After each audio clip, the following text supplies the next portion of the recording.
जय हिंद दोस्तों। आज हम बात करेंगे शैक्षिक प्रशासन के बारे में। इसको अगर देखा जाए तो ये बीएड सेकेंड ईयर वालों के लिए है और सेकेंड ईयर वालों के लिए देखेंगे तो बीएड सेकेंड ईयर वालों के लिए, लेकिन पेपर जो है फर्स्ट का है। तो पेपर फर्स्ट की ये पहली वीडियो है। तो पहली वीडियो में हम देखेंगे शैक्षिक प्रशासन के बारे में। इससे पहले हम ये जान लें कि जो फर्स्ट पेपर है तो फर्स्ट पेपर का नाम है शैक्षिक प्रशासन, प्रबंधन एवं पर्यावरणीय शिक्षा। शैक्षिक प्रशासन, प्रबंधन एवं पर्यावरणीय शिक्षा, इस चीज़ को आपको याद रखना है ये, क्योंकि ये पेपर का नाम है, इसको तो याद होना जरूरी है। अब यहाँ पे हम देखते हैं कि आखिर क्वेश्चन क्या क्या पूछा है। इस क्वेश्चन को समझते हुए चलते हैं। हमसे पूछ रहा है कि शैक्षिक प्रशासन से आप समझते क्या हैं। बेसिकली हमसे पूछ रहा है कि अगर आप शिक्षा के क्षेत्र में प्रशासन कर रहे हैं या शिक्षा के क्षेत्र को अगर आप देख रहे हैं तो बेसिकली उस क्षेत्र से आप समझते क्या हैं। इसके अलावा हमसे पूछ रहा है कि ये जो शैक्षिक प्रशासन है इसकी हमको परिभाषा बता दीजिए। इसके बाद हमसे कह रहा है कि जो शैक्षिक प्रशासन है इसका क्षेत्र बता दीजिए कि आखिर इसका क्षेत्र क्या है। इसके अलावा अगर हम देखेंगे तो हमसे पूछा कि भारत में शैक्षिक प्रशासन का अर्थ क्या है, मतलब भारत में शिक्षा का जो प्रशासन चल रहा है उसके बारे में हमसे पूछा है कि आखिर भारत के संदर्भ में क्या है शिक्षा प्रशासन। मतलब हमें और भी देखना है कि और लोगों के संदर्भ में क्या है शिक्षा का प्रशासन, लेकिन साथ साथ में हम देखेंगे कि भारत के संबंध में क्या है शिक्षा का प्रशासन, उसकी परिभाषा क्या है, विषय विस्तार क्या है, इसकी विवेचना करने की बात कही गई है। इसके अलावा हमसे कह रहा है कि अगर आप शैक्षिक प्रशासन कर रहे हैं, मतलब शिक्षा के क्षेत्र में अगर आप कार्य कर रहे हैं, शिक्षा के क्षेत्र में प्रशासन कर रहे हैं, तो आपका तो कुछ उद्देश्य होगा ही शिक्षा के क्षेत्र में प्रशासन करने के लिए। तो वही आप हमको उद्देश्य बता दीजिए कि शैक्षिक प्रशासन के आपके उद्देश्य क्या थे, जिस उद्देश्य के लिए आप शिक्षा के क्षेत्र में प्रशासन कर रहे हैं। इसके अलावा हमसे पूछा कि शैक्षिक प्रशासन की प्रमुख क्रियाओं का वर्णन कीजिए। मतलब ये है कि शिक्षा के क्षेत्र में अगर आप प्रशासन कर रहे हैं तो जब आप प्रशासन कर रहे हैं तो कुछ तो कार्य कर रहे होंगे, वो जो कार्य हैं उसी कार्य को बता दीजिए। उसी को लिखा गया है कि प्रमुख क्रियाओं को बता दीजिए। मतलब अगर आप शिक्षा के क्षेत्र में कार्य कर रहे हैं तो प्रमुख रूप से कौन कौन से कार्य होंगे जो आप कर रहे हैं, तो उस कार्य को हमें बताना है। तो अब हम शुरू से स्टार्ट करते हैं। सबसे पहले हम ये समझते हैं कि आखिर ये शैक्षिक प्रशासन है क्या, इसके अर्थ को, इसकी परिभाषा को देख लेते हैं। अब हम समझते हैं कि आखिर शैक्षिक प्रशासन को देखा जाए तो काफ़ी लोग शैक्षिक प्रशासन को ही विद्यालयी प्रशासन मानते हैं, लेकिन वास्तव में होता नहीं है कि शैक्षिक प्रशासन और विद्यालय प्रशासन एक हो जाए, एक नहीं होता है। दोनों में काफ़ी डिफरेंस होते हैं। लेकिन काफ़ी लोग ऐसे हैं, जैसे अगर हम भारतीय विद्वानों की बात करें तो जो भारतीय विद्वान है, भारतीय विद्वान भी शैक्षिक प्रशासन को विद्यालयी प्रशासन ही मानते हैं, लेकिन वास्तव में दोनों में बहुत बड़ा अंतर होता है। ध्यान से अगर समझने का प्रयास करिए। अगर हम ये कहें कि जब प्रशासन का मुख्य बिंदु, जब प्रशासन मतलब किसी के ऊपर शासन करने से है, शासन का जैसे राजा होता है जब वो शासन करता है तो वो उसका प्रशासन कहलाता है। तो यहाँ पर शिक्षा के क्षेत्र में प्रशासन किया जा रहा है, मतलब शिक्षा के क्षेत्र में कोई राजा बन रहा है। तो शिक्षा के क्षेत्र में जाहिर सी बात है राजा तो वही बनेगा जो गुरु रहेगा। तो यहाँ पर शिक्षा के क्षेत्र में वही राजा है जो गुरु है, मतलब जो अध्यापक है अगर देखा जाए तो वही, अगर देखा जाए तो शिक्षा का प्रशासक वही है। तो यहाँ पर हम समझें कि अगर जब हम बात करें जो प्रशासन का अगर जो मुख्य बिंदु है, प्रशासन का मुख्य बिंदु अगर शिक्षा हो तब उसको हम शैक्षिक प्रशासन कहते हैं। लेकिन अगर प्रशासन का मुख्य बिंदु विद्यालय हो जाए तब हम उसको विद्यालयी प्रशासन कहते हैं। तो विद्यालयी प्रशासन और शैक्षिक प्रशासन में काफ़ी अंतर होता है कि जब प्रशासन का मुख्य बिंदु शिक्षा होगा तब हम उसको शैक्षिक प्रशासन कहेंगे, और जब प्रशासन का मुख्य बिंदु विद्यालय होगा तो हम उसको विद्यालयी प्रशासन कहेंगे।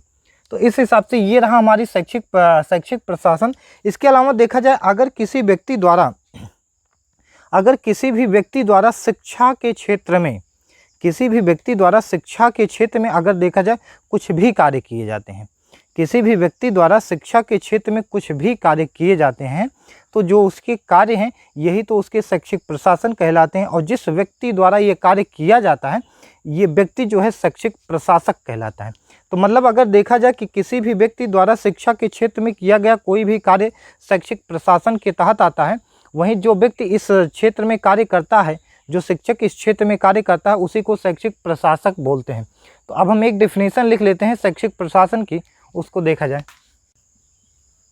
अब यहाँ पर अगर हम देखें तो बेलफोर ग्राहम क्या कह रहे हैं, तो बेलफोर ग्राहम का कहना है कि जो है शैक्षिक प्रशासन अगर देखा जाए तो उपयुक्त बालकों को उपयुक्त शिक्षकों द्वारा समुचित शिक्षा प्राप्त करने योग्य बनाता है।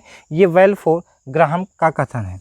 अब इसके बाद अगर हम देखें कि अगर कोई राजा है, अगर वो प्रशासन कर रहा है, शासन कर रहा है, तो जाहिर सी बात है कोई क्षेत्र होगा जिस क्षेत्र पे राजा शासन कर रहा है। तो ठीक उसी प्रकार से अगर हम देखें तो जो शिक्षक है, अगर वो शैक्षिक प्रशासक है, अगर वो राजा है, तो जाहिर सी बात है उसका भी कुछ ना कुछ क्षेत्र होगा। तो अगले बार इसके बाद हम पढ़ लेते हैं कि आखिर ये जो शैक्षिक प्रशासन है, इस शैक्षिक प्रशासन का क्षेत्र क्या है, इसके क्षेत्र को देख लेते हैं। अब हम यहाँ पर समझते हैं कि आखिर ये जो शैक्षिक प्रशासन का क्षेत्र है, ये क्षेत्र देख रहे हैं गौड़ और शर्मा के अनुसार कि गौड़ और शर्मा जो है शैक्षिक प्रशासन के क्षेत्र को जो निर्धारित किए हैं, तो इनके अनुसार क्या होता है क्षेत्र, इसको हम समझने का प्रयास करते हैं।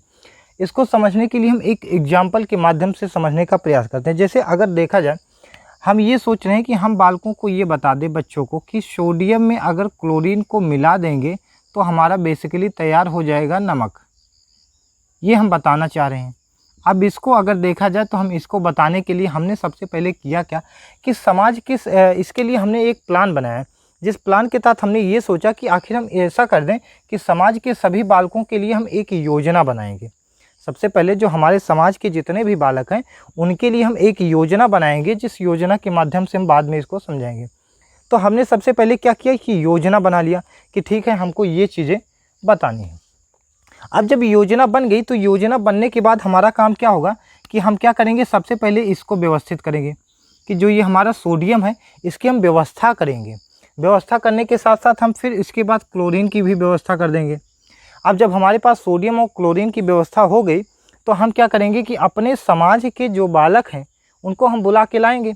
अब जब वो हमारे साथ आ जाएंगे तो हमने क्या किया, हमने सोडियम मंगवा के रखा है, क्लोरीन मंगवा के रखा है, लेकिन हमने ढेर सारी मात्रा में सोडियम मंगवाई है और ढेर सारी मात्रा में क्लोरीन मंगवाई है। तो जब सारे बच्चे हो गए तब हम यहाँ पे क्या कर रहे हैं कि सारे जितने भी हमारे पास सोडियम हैं और जितने भी क्लोरीन है सबको मिला दिए। और जब सबको मिला दिए तब हमें पता चला कि अरे ये तो ढेर सारा नमक बन गया है। तो जब ढेर सारा नमक बन गया तो हम क्या करेंगे, अब हम इसको ऑब्जर्व करेंगे कि अच्छा ये जो हमारा जो हमने सिखाया इसके तहत हम ये देख रहे हैं कि बहुत ज़्यादा नमक बना और इस नमक की बर्बादी हो गई। तो इस नमक को बर्बाद हो गया तो इसके बाद जो है हम क्या करेंगे, इस पर फिर कार्रवाई करेंगे, जिससे जब अगली बार हम इस चीज़ों को सिखाएं तो कम से कम इतना नमक बर्बाद ना हो। तो वही गौड़ और शर्मा कहते हैं। तो गौड़ और शर्मा के अनुसार देखा जाए कि सबसे पहले आपको ये करना है कि समाज के सभी बालकों के लिए एक व्यवस्था करनी है, एक योजना बनानी है। गौड़ और शर्मा कह रहे हैं कि समाज के सभी बालकों के लिए आपको एक योजना बनानी है। उस योजना जब बन जाए तो उस योजना में जो भी चीज़ की ज़रूरत है उन ज़रूरतों की आप पूर्ति करिए। मतलब जो भी उस योजना को क्रियान्वित करने के लिए जो सामान उपयुक्त लगेंगे उन सामान को आप व्यवस्थित करिए, मंगवाइए। मंगवाने के बाद फिर आप अपने कार्य को आगे बढ़ाइए।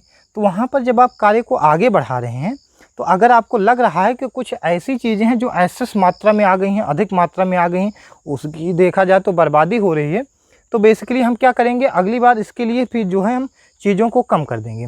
तो यही गौड़ और शर्मा ने यही बताया, कहा कि आप समाज के लिए नियम बना रहे हैं, बालकों के लिए नियम बनाइए, नियम के अनुसार आप उन चीज़ों की व्यवस्था करिए जिस जिस चीज़ों की ज़रूरत है, और उसके बाद जो है आप क्रियाकलाप करवाइए, आप लोगों को शिक्षा दीजिए। और शिक्षा देने के बाद अगर आपको लग रहा है कि कहीं भी कुछ चीज़ ज़्यादा हो गया है तो आप अगली बार से उसमें सुधार लाइए। तो ये गौड़ और शर्मा के अनुसार रहा। अब हम देखते हैं कि आखिर भारतीय विद्वान क्या कहते हैं शिक्षा के क्षेत्र में, उनका भी मत ले लेते हैं। यहाँ पर हम समझ लेते हैं कि आखिर भारतीय जो शिक्षा शास्त्री हैं उनका क्या मानना है शिक्षा के क्षेत्र में प्रशासन को लेकर के। तो अगर देखा जाए तो जो भारतीय विद्वान हैं, भारतीयों के अनुसार देखा जाए तो जो भारतीय शिक्षा शास्त्री हैं वो अगर हम देखेंगे तो शैक्षिक प्रशासन को बेसिकली ये लोग विद्यालयी प्रशासन ही समझते हैं। तो इसलिए जो इनका क्षेत्र होता है तो इनका ये कहना होता है कि अगर आप बालकों के ऊपर प्रशासन करना चाह रहे हैं तो जाहिर सी बात है आप पहले ये चीज़ की व्यवस्था करिए कि जिससे बालक खेल कूद सकें, कम से कम बालक अस्वस्थ तो ना रहें, क्योंकि उनके ऊपर अगर आपको शासन ही करना है तो आप उनको पहली बात तो स्वस्थ रखिए। तो स्वस्थ यहाँ पर बेसिकली मतलब इन्होंने सिर्फ सीधा मतलब विद्यालय से ही लगाया। इनका कहने का मतलब ये है कि आप विद्यालय में बच्चों के लिए खेल कूद की व्यवस्था करिए, अच्छे स्वास्थ्य की व्यवस्था करिए, चिकित्सा की व्यवस्था करिए, यहाँ तक कि प्रयोगशालाओं की भी व्यवस्था आप करिए। इसके अलावा इनका मत ये है कि आप विद्यालय में ये देखिए कि आखिर विद्यालय में क्या क्या चीज़ें हैं क्या नहीं है, फर्नीचर वगैरह है कि नहीं है, आप लिखने के लिए मार्कर की व्यवस्था है या नहीं है, मतलब क्या चीज़ें कम है क्या चीज़ें सही नहीं है, ऑफिस जो विद्यालय का है क्या वो अच्छे से बना है कि नहीं बना है, कार्य ऑफिस से अच्छे तरीके से हो रहा है कि नहीं हो रहा है, मतलब अगर हम देखें तो टोटली भारतीय जो शिक्षा शास्त्री हैं वो अगर कहीं ना कहीं देखा जाए तो वो शैक्षिक प्रशासन को विद्यालय पर ही थोप दिए हैं, मतलब उसको विद्यालयी प्रशासन के तहत ही जोड़ के देख रहे हैं। मतलब अगर देखा जाए तो विद्यालय में किसी भी चीज़ की अव्यवस्था है, कोई भी चीज़ नहीं है। जैसे अगर देखा जाए तो विद्यालय में पानी की कम व्यवस्था है, एक ही नल है, तो यहाँ पर इसको भी ये यहीं पर जिक्र कर रहे हैं कि आप उसकी भी व्यवस्था करिए विद्यालय में। मतलब विद्यालय में जो कुछ भी चीज़ की ज़रूरत है, बैठने से लेकर के आप जो हो जहाँ भी आना जाना चाह रहे हैं, तो जैसे विद्यालय अगर आप गाड़ी से जो है बस लगी हुई है, तो उन सारी चीज़ की व्यवस्था करने की बात कही गई है। तो भारतीय शिक्षा शास्त्रियों के अनुसार देखा जाए तो विद्यालय के ऐसे ऐसे क्षेत्रों की बात कही गई है जहाँ पर कार्य हो सकते हैं। तो यहाँ पर जब भी आप भारतीय शिक्षा शास्त्रियों के अनुसार लिखेंगे तो विद्यालय के वो सारे कार्य को आप लिखिए जो विद्यालय में किए जाते हैं। जैसे फर्नीचर बनवाया जाता है, फीस जमा की जाती है, ऑफिस अच्छे से मेंटेन करके रखा जाता है, या जो है उठने बैठने की अच्छी व्यवस्था होती है, व्हाइट बोर्ड की व्यवस्था होती है, ब्लैक बोर्ड की, चाक की, जो कुछ भी व्यवस्था होती है सब कुछ आप इसके तहत देख सकते हैं। अब इसके बाद जो अगला हम टॉपिक है, हम समझते हैं कि आखिर जो शैक्षिक प्रशासक है, मतलब अगर हम शिक्षक की बात करें, ये शैक्षिक प्रशासक है, तो शैक्षिक प्रशासक है तो जो शिक्षा के क्षेत्र में प्रशासन कर रहे हैं, आखिर इनका उद्देश्य क्या है कि शिक्षा के क्षेत्र में जो प्रशासन कर रहे हैं, तो बेसिकली इनका उद्देश्य क्या होता है कि आखिर ये क्यों शिक्षा के क्षेत्र में प्रशासन करना चाह रहे हैं। तो हम इनके उद्देश्य को समझ लेते हैं कि आखिर शैक्षिक प्रशासन का उद्देश्य क्या है। उद्देश्य को अगर देखा जाए, अब यहाँ पर अगर देखा जाए तो बालकों का सर्वांगीण विकास करना, बेसिकली मतलब आप समझिए ज़रा कि आखिर जो शिक्षा में प्रशासन करने का उद्देश्य होगा, जो भी टीचर शिक्षा के क्षेत्र में प्रशासन कर रहा है, तो आखिर वो चाहता क्या है, उसकी मतलब वो क्या चाह रहा है। तो अगर उसकी हम मतलब देखेंगे तो पहला क्या है कि बालकों का सर्वांगीण विकास करना, तो उसका उद्देश्य ही यही है कि वो बालकों का सर्वांगीण विकास करना चाह रहा है, तो इसलिए शिक्षा के क्षेत्र में प्रशासन कर रहा है। तो जो पहला हो गया हमारा, तो बालकों का सर्वांगीण विकास करना। इसके अलावा हम देख रहे हैं कि योग्य एवं कुशल नागरिकों को तैयार करना, ये भी एक इसका उद्देश्य हो जाएगा शैक्षिक प्रशासन का, मतलब शिक्षा के क्षेत्र में प्रशासन करने का। जैसे अगर हम एक अध्यापक हैं तो हम ये कह सकते हैं कि शिक्षा के क्षेत्र में प्रशासन करने का हमारा ये उद्देश्य है कि हम चाह रहे हैं कि योग्य एवं कुशल नागरिक जो है तैयार हो जाएं।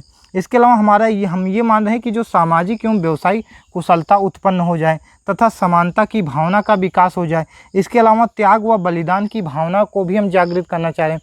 तो बेसिकली एक चीज़ ये समझिए कि अगर आपको ये लिखना है कि शैक्षिक प्रशासन का उद्देश्य, तो शैक्षिक प्रशासन के उद्देश्य में वो सारी चीज़ें आप लिख सकते हैं जो वास्तव में अच्छी बातें होती हैं। जैसे अगर हम ये कहें कि सत्य वचन बोलना चाहिए, तो ये अच्छी बात है। तो वास्तव में हम ये कह सकते हैं कि जो शिक्षा का प्रशासन है, जो हम शिक्षा के क्षेत्र में प्रशासन करना चाह रहे हैं, तो हमारा ये उद्देश्य है कि हम ये चाह रहे हैं कि बालक सत्य बोले। तो मतलब यहाँ पर हम ये समझिए कि अगर जो भी अच्छी बातें हैं उसको आप जो है शैक्षिक प्रशासन के उद्देश्य के तहत पूरा डाल के आप आराम से उसकी व्याख्या करते रहिए। तो ये रहा शैक्षिक प्रशासन का उद्देश्य। अब इसके बाद जो है हम अगला टॉपिक देखते हैं। अगला टॉपिक है हमारा, अब यहाँ पर अगर देखा जाए तो यहाँ पर अब हम देख रहे हैं कि जो शैक्षिक प्रशासन है, शैक्षिक प्रशासन की प्रमुख क्रियाएं। तो क्रियाओं का यहाँ पर बेसिकली मतलब ध्यान से समझिए कि आखिर वास्तव में हमसे पूछ क्या रहा है। हमसे कह रहा है कि जो शैक्षिक प्रशासन है इसकी प्रमुख क्रियाएं, मतलब ये है कि अगर हम एक नॉर्मल व्यक्ति हैं और हम ये सोच रहे हैं कि हम क्यों ना जो है शिक्षा में प्रशासन करें, आखिर शिक्षा का प्रशासन करें, अगर ये हमारी चाह है तो हम ये करेंगे कि आखिर हमारे क्या क्या काम हैं, किन किन काम को पूरा करने के बाद हम जो है शैक्षिक प्रशासक बन जाएंगे। तो हम उन्हीं कार्यों को जो है यहाँ पर हम देखेंगे। तो वही जो प्रमुख कार्य होंगे कि जो एक नॉर्मल व्यक्ति जो है शैक्षिक प्रशासक कैसे बनेगा, तो ये नॉर्मल व्यक्ति से शैक्षिक प्रशासन बनने के लिए जो कार्य किए जाएंगे, तो जो प्रमुख कार्य होंगे उन्हीं प्रमुख कार्यों को हम देखेंगे। तो सबसे पहला प्रमुख कार्य है उसको देखिए जरा। अब यहाँ पर बेसिकली देखा जाए कि आखिर हम क्या क्या कार्य करना शुरू करेंगे। सबसे पहला हमारा काम ये होगा कि अगर हम शिक्षा के क्षेत्र में प्रशासन करना चाह रहे हैं तो सबसे पहला हमारा काम ये होगा कि हम पहली बात तो प्लानिंग बना लें, नियोजन करेंगे, प्लानिंग बनाएंगे। सबसे जैसे प्लानिंग का क्या मतलब है, जैसे क्या है कि हमने ये देखा कि हमारा एक खेत है, वो जो है अगर देखेंगे तो सड़क से टच करता है। तो जो सड़क से टच करता है तो हमने ये प्लान बनाया कि ये जो सड़क से टच करने वाला ये हमारा खेत है, यहाँ पर हम विद्यालय खोल देंगे। तो हमने ये प्लान बनाया तो कि विद्यालय हम यहाँ पर खोलेंगे। तो सबसे पहला काम होगा जो है, जो प्रमुख क्रिया में देखेंगे, जो पहली क्रिया होगी शैक्षिक प्रशासन के लिए, पहला काम है नियोजन। नियोजन मतलब प्लानिंग की। सबसे पहला काम ये है कि हम प्लान बनाएंगे। प्लान जब बन गया तो हम व्यवस्था करना। दूसरा काम क्या है कि जब हमने ये सोच लिया कि आखिर इस खेत में हम जो है विद्यालय बनवाएंगे, तो आखिर विद्यालय बनाने के लिए किन किन चीज़ों की व्यवस्था करनी है, उन सभी चीज़ों की व्यवस्था करेंगे। जैसे हम विद्यालय बनवाने के लिए ईंट, मोरंग, सीमेंट जो भी कुछ लग रहा है बनवाने के लिए, मिस्त्री से लेकर के लेबर मजदूर तक की सबकी हम व्यवस्था करेंगे और विद्यालय को बनवाएंगे। तो यहाँ पर अगर देखा जाए तो दो तरह की व्यवस्था की जाएगी। एक तो ये व्यवस्था होगी कि हम विद्यालय का निर्माण करा रहे हैं, तो जिसके लिए हमें सीमेंट, मोरंग, बालू जो है या जो है मजदूर वर्ग की ज़रूरत है, तो ये हमारी आवश्यकता होगी। दूसरा ये है कि हम विद्यालय बनवा रहे हैं, तो इसके लिए जाहिर सी बात है कि इसके लिए हमें क्या क्या चाहिए, जैसे एक प्रधानाचार्य चाहिए, या इसके अलावा जो है शिक्षक चाहिए, या इसके अलावा जो देख रहे हैं कि जो मतलब और फीस वगैरह जो जमा करने के लिए एक लोग को रखना पड़ेगा, या जो उसके लिए नौकर हमें रखना पड़ेगा। तो काफ़ी लोग, एक तो ये हो गया, मतलब यहाँ पर हमें दो चीज़ों की व्यवस्था करनी पड़ेगी। एक तो विद्यालय निर्माण संबंधी चीज़ों की व्यवस्था करने के लिए एक तो ये व्यवस्था होगी, और एक विद्यालय में काम करने वाले लोगों की व्यवस्था करनी पड़ेगी। तो सबसे पहले हमने क्या किया, नियोजन बनाया, एक प्लानिंग बनाया। उस प्लानिंग के तहत हमने कार्य किया क्या कि मतलब विद्यालय के लिए जो है सभी कुछ चीज़ें मंगवा के विद्यालय बनवा दिया, वहाँ पर शिक्षकों की उपस्थिति कर दी और वहाँ पर प्रधानाचार्य बना दिया। इतना हमने कर दिया। अब इसके बाद हम क्या करेंगे, अब इसका संचालन करना शुरू कर देंगे। संचालन का मतलब है कि अब हम उनको भेज देंगे, जो भी प्रिंसिपल हैं या जो भी शिक्षक हैं उनको हम भेज देंगे कि आप जाइए क्लास में पढ़ाना शुरू कर दीजिए। अब जो शिक्षक हैं वो पढ़ाना शुरू किए। अब अगर ध्यान से समझिए कि अगर हमने जो है जो विद्यालय में अपने बोर्ड लगवाया है वो वाइट बोर्ड ना हो करके हमने डिजिटल बोर्ड लगवा दिया है। तो अगर हम डिजिटल बोर्ड लगवा दिए हैं, या जो पढ़ाने आया है वो नया नया पढ़ाने आया है, या कोई भी टीचर पुराना भी हो, तो क्यों ना क्यों जब पहली बार विद्यालय में जा रहा है तो क्या करेगा, थोड़ी देर समायोजन होगा, मतलब वो अपने आप में समझेगा कि आखिर चीज़ों को कैसे करना है। तो कुछ देर तो उसके लिए क्या ज़रूरत है, समायोजन की आवश्यकता है। जैसे अगर हम देखें कि अगर ये डिजिटल बोर्ड है, तो अगर हम डिजिटल बोर्ड अपने विद्यालय में लगवाए हैं, तो जैसी बात है अगर कोई नया व्यक्ति आया है पढ़ाने, उसको डिजिटल बोर्ड की जानकारी नहीं है, तो कुछ देर तक वो अपना समन्वय स्थापित करेगा कि आखिर हाँ कहाँ से हम बैक जाएंगे, कहाँ से आगे जाएंगे, कहाँ से चीज़ें साफ़ हो जाएगी, कहाँ से हम क्लीन करेंगे, मतलब क्या है कुछ देर वो समन्वय करेगा। इसके अलावा फिर हम देखेंगे तो हमारा फिर काम क्या है कि हम उस पर नियंत्रण करें कि आखिर जितने भी टीचर्स को हम रखे हैं, या जो हमारा कहते हैं जो प्रिंसिपल है, उस पर हमें नियंत्रण की भी आवश्यकता होगी कि आखिर जो शिक्षक प्रशासन के लिए जो हमने इतना खर्चा किया है, क्या वो कार्य सही रूप से चल रहे हैं कि नहीं चल रहे हैं। तो इसके लिए हमको नियंत्रण भी करना होगा सभी लोगों को, और नियंत्रण होने के साथ साथ हमें मूल्यांकन भी करना होगा। जैसे अगर हमने कक्षा में गया, कक्षा में जाने के बाद हमने देखा कि हमारी क्लास में 20 बच्चे हैं, क्लास हमने देखा कि क्लास हम सेकंड में गए थे, सेकंड में 20 बच्चे थे। अब यहाँ पर जब 20 बच्चे थे तो हमने यहाँ से पूछा कि आखिर ऐसे कितने बच्चे हैं जिसको 2 से लेकर के जो है 15 तक का टेबल लर्न है, 2 से 15 तक का टेबल किसको किसको लर्न है, हमने पूछा। तो यहाँ पर पता चला कि इस 20 में से 5 ही बच्चे ऐसे हैं जिनको लर्न है और 15 बच्चों को नहीं लर्न है। तो अब हम क्या करेंगे, बेसिकली 1 महीने बाद या 15-20 दिन बाद फिर से जो है हम इसी क्लास में एंट्री करेंगे और फिर यही क्वेश्चन पूछेंगे कि आखिर कितने ऐसे बच्चे हैं जिनको 2 से लेकर के 15 तक का टेबल याद है।